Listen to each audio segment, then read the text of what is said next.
Malaysia పక్కదారు నువ్వు Malaysia పక్కదారు అవునా కదా ఇక ఫ్యాక్షన్ మొత్తం వీలే రవాణా వీలే ఇట్లా సక్సెస్ ఇట్లుంటే ఏడవడతారు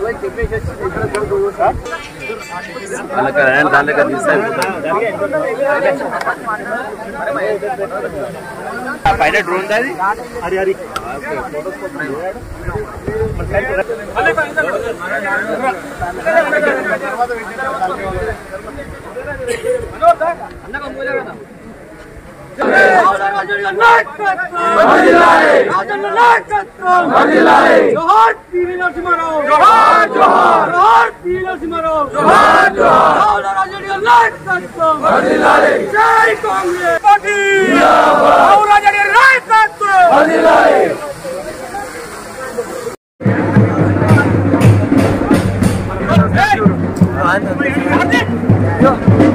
కెమెరా కొండు పేరు రావు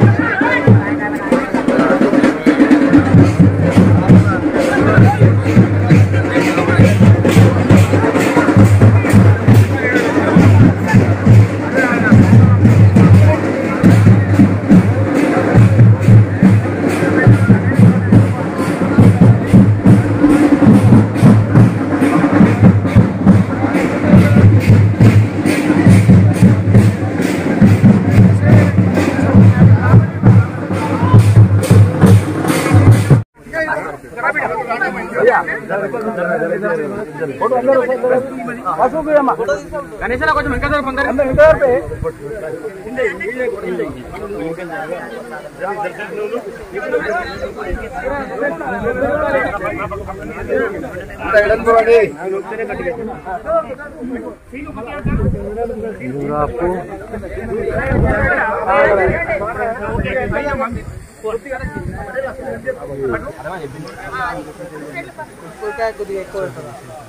నసి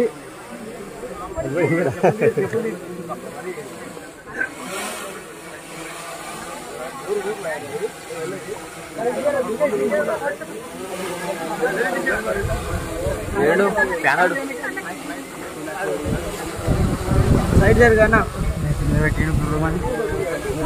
గాలి వస్తుంది నాక తీస్తుందా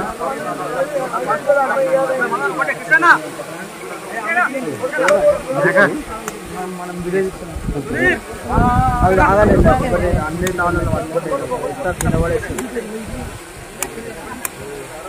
దాంట్లో ఫోటో తీసుకోవచ్చు కదా తీసుకోవచ్చు.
सलमान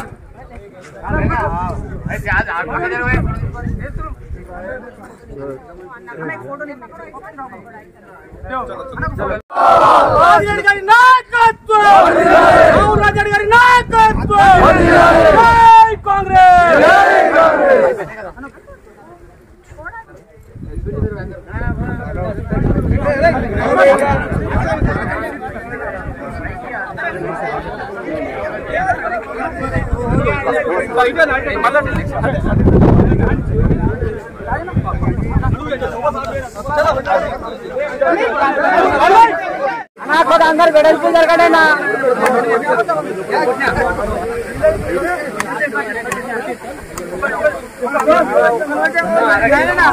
అన్నా అన్నా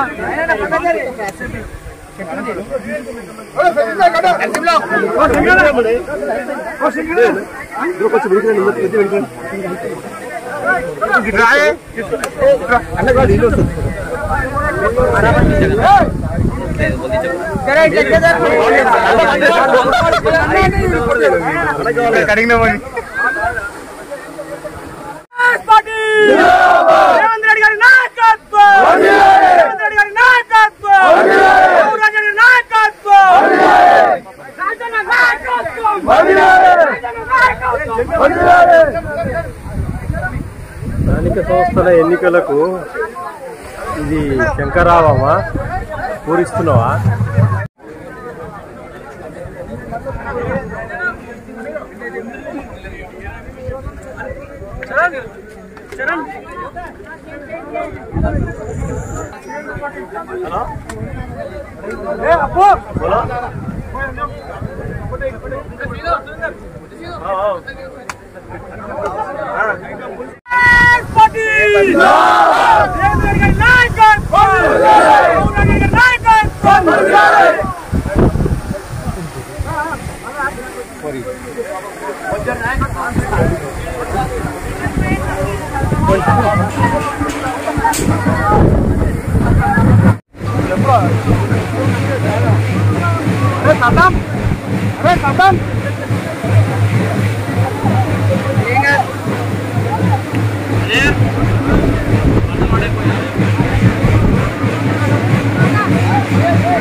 जाते जाते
జై కాంగ్రెస్ జై కాంగ్రెస్ జై కాంగ్రెస్ జై కాంగ్రెస్. ఏం పేరు మీది? ఏం పేరు? బీస్కుందర్ రత్న. ఇప్పుడు ఏం జరిగింది ఇక్కడ? ఇందిరమ్మ ఇంటికి భూమి పూజ. నియోజకవర్గ ఇన్ఛార్జు రాజిరెడ్డి, నవీన్ గుప్తా వాళ్ళందరూ వచ్చి చేసిపోయారు. ఇప్పుడు దీని మీద మీకు సంతోషమేనా? ఎన్నేళ్ళ మీరు ఈ పాడుపడ్డ ఇంట్లో ఉండి? వస్తు రోజులా అంటే రోజులా ఏండ్లా? ఇన్నేళ్ళ నుంచి మీ గురించి ఎవరు పట్టించుకోలే. ఇప్పుడన్నా ఈ నమ్మకము ఈ ఆశ ఉన్నది దీంతోనే ఈ ఇందిరమ్మ ఇంట్లో అయిపోతుంది అని చెప్పి. అంతేనా? పేరు నీది? ఏం శ్రీనివాస్ అంటారు? సోల్కంపల్లి శ్రీనివాస్. ఇప్పుడు ఏం జరిగింది ఇక్కడ? దేనికి? ఇందిరమ్మ ఇంటికి జరిగిన భూమి పూజలో ఆ ఇన్ఛార్జ్ రాజిరెడ్డి, నవీన్ గుప్తా వాళ్ళందరూ వచ్చి భూమి పూజ చేసిపోయారా? ఎన్నేళ్ళ మీరు ఇల్లు లేక ఇబ్బంది పడే? 10 సంవత్సరాల నుంచి ఏడున్నారు? ఊరిసే ఇల్లు కూలిపోయే ఇలా కిరాయి ఇంట్లో ఉన్నారా? కిరాయి ఇళ్ళనే ఉండరా? ఇప్పుడు ఇంకో 6 నెలల ఏడాది లోపల ఇది అయిపోతుందని నమ్మకం, ఆశ. ఇవాళ భూమి పూజ చేసుకున్నారు. మంచిది. ఏం పేరు మీది? మార్వేరు.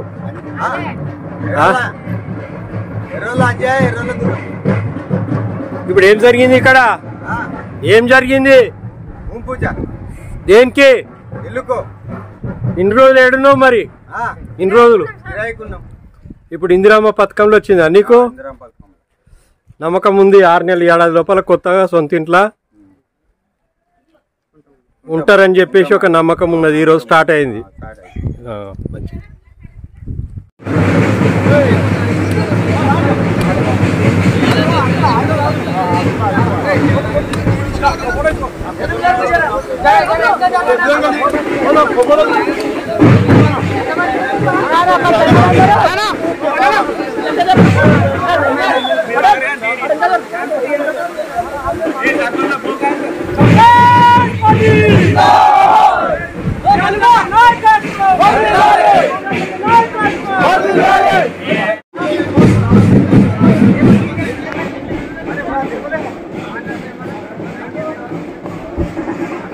ఏం పేరమ్మా? మార్వేరు. పైనమ్మానమ్మా. ఏమైంది ఇప్పుడు ఇక్కడ? ఇప్పుడు ఇక్కడ ఏం జరిగింది? ఏది ఇందిరమ్మ ఇంటి ముహూర్తం అయిందా? ఎన్నేళ్ల నుంచి నీ ఇల్లు లేక ఇబ్బంది పడుతున్నారు మీరు? ఎవరు పట్టించుకోలేదు. ఇప్పుడు ఈ ఇందిరమ్మ ఇల్లు వచ్చింది. ఇంకో 6 నెలల ఏడాది లోపల కొత్త ఇంట్లో ఉంటామని నమ్మకం. రేవంత్ రెడ్డి ప్రభుత్వానికి కృతజ్ఞతలా?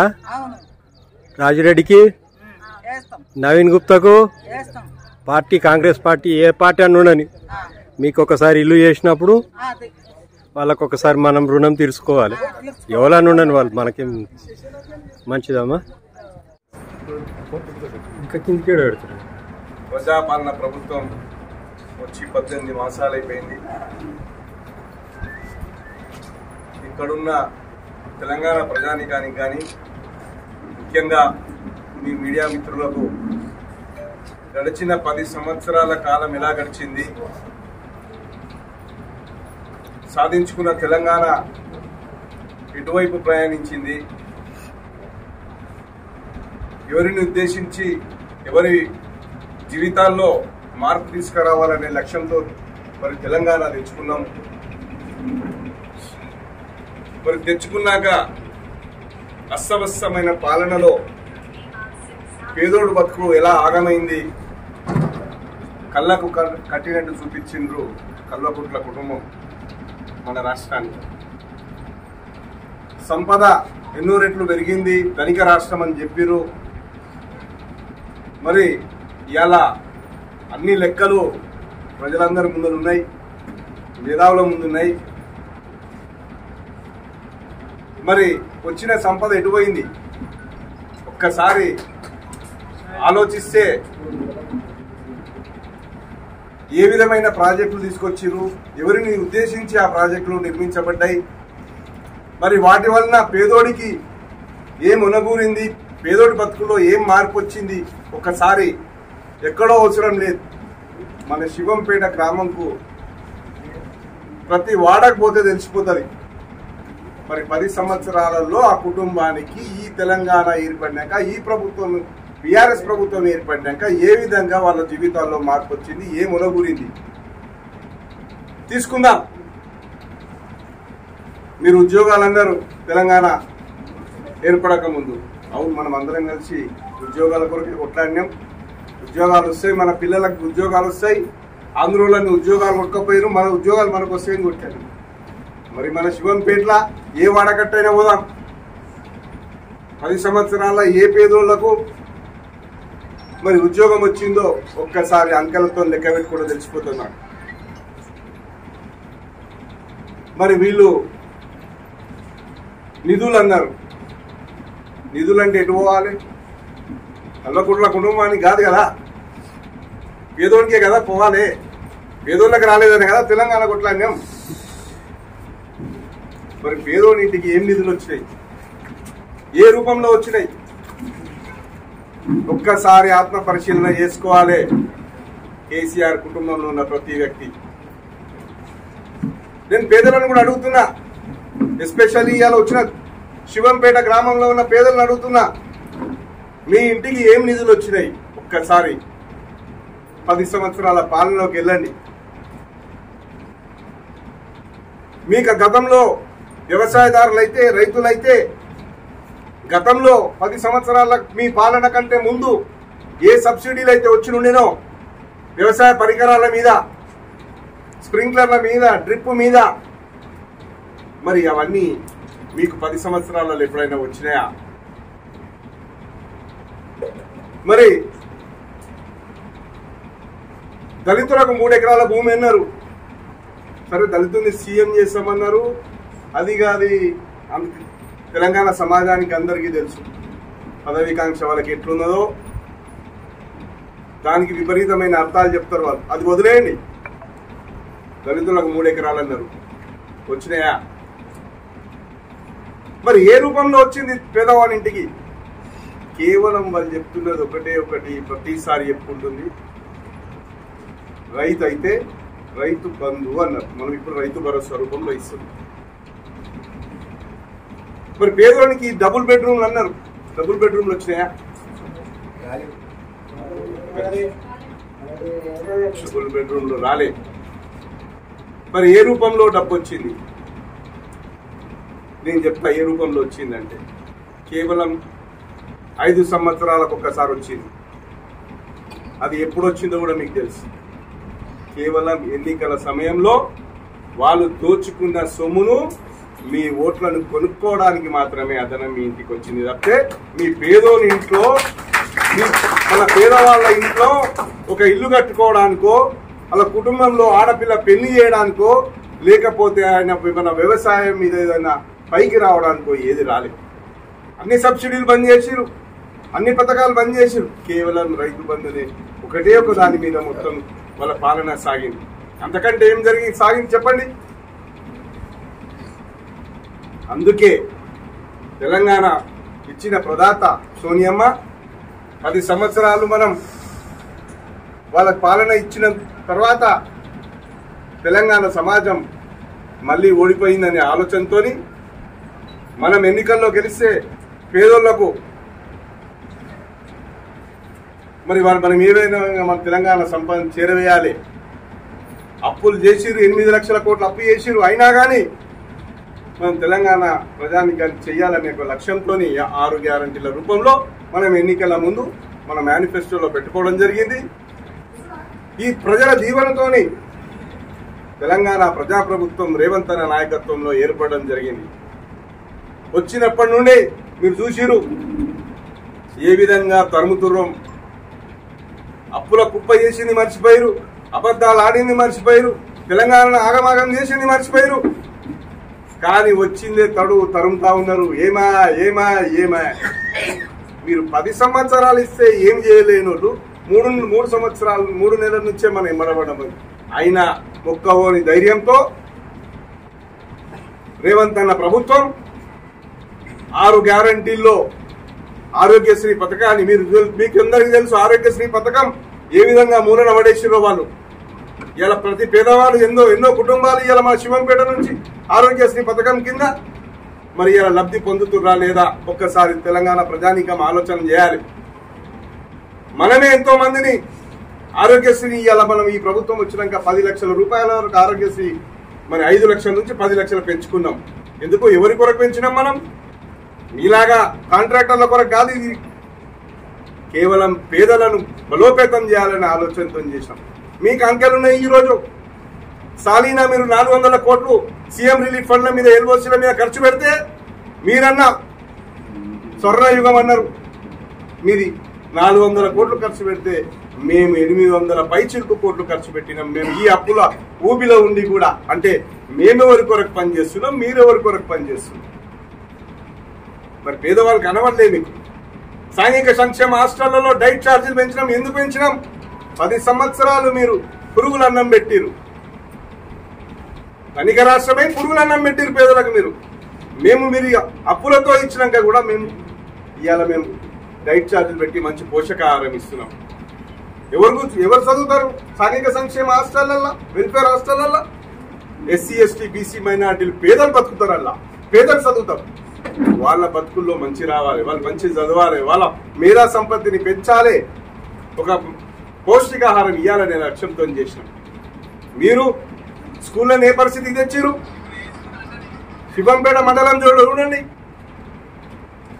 స్కూళ్ళకు ఉన్నటువంటి స్థితిగతులు ఎలా ఉన్నాయి? ఎక్కడ కాంపౌండ్ వాళ్ళు లేవు, ఎక్కడ టాయిలెట్ లేవు, అన్ని రూమ్లన్నీ ఊస్తుంటాయి.